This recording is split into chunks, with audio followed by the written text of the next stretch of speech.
Welcome to the hottest movie review on the internet today, the A-List Review. I'm your host, the Game Changer, Wes Troop, and it's time to go back to the theater. And you've seen X, you've seen Pearl. Now, brace yourself for MaXXXine. It's the latest offer from A24 from Ty West.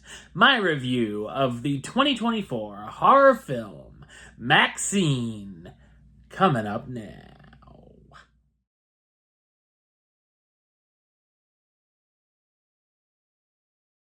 In 1980s Hollywood, Maxine Minx is an adult film star and aspiring actress with big dreams that finally gets her big break. But as a mysterious killer stalks the starlets of Hollywood, a trail of blood threatens to reveal her sinister past. So what did I think of Maxine? I thought it's a mostly entertaining and gritty slasher film. It's directed by Ty West, who's best known for directing films such as House of the Devil, The Innkeepers, In a Valley of Violence, and of course, X and Pearl. This is the third film in a surprise trilogy, as the films were announced one right after another, which I commend West for. As far as having to watch the first two films, if you haven't seen them before this one, I wouldn't say Pearl is essential, but it's still good. But watching X is rather necessary to appreciate Maxine's journey. The film looks incredible, and not just Mia Goth. The atmosphere, cinematography, style, loads of neon makes us feel as though we've been transported to this decade in Hollywood.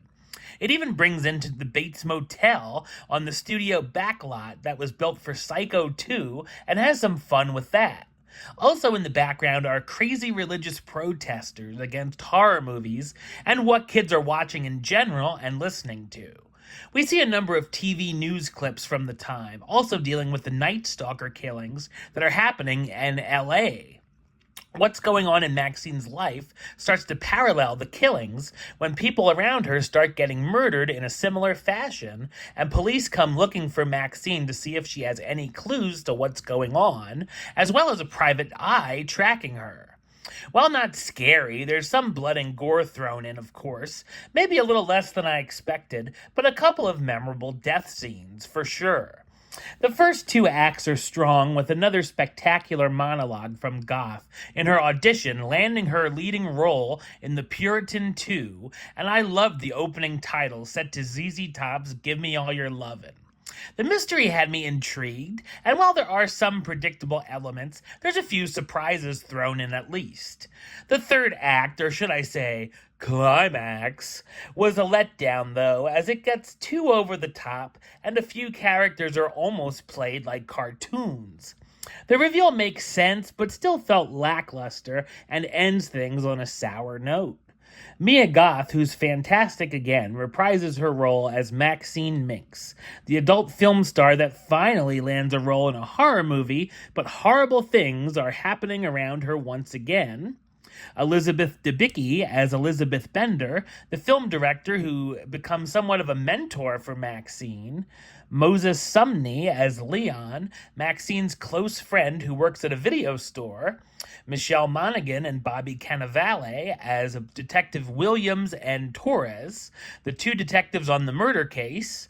Halsey as Tabby Martin, Maxine's friend and fellow porn star. Lily Collins as Molly Bennett, a scream queen from the first Puritan film. Giancarlo Esposito as Teddy Knight, Maxine's agent. And Kevin Bacon as John Labatt, a private investigator investigating Maxine.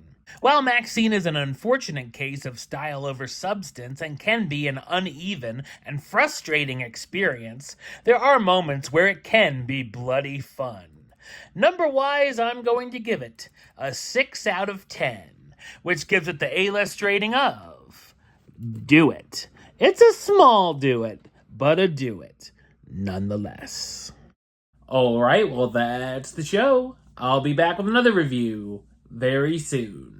But until then, don't forget to like, comment, and subscribe right here on YouTube.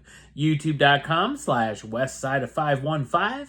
Like the show on Facebook, Facebook.com/WestTruePlaylist. And of course, you can follow me on the Instagram and Letterboxd at Wes A List. Until next time, Troop out.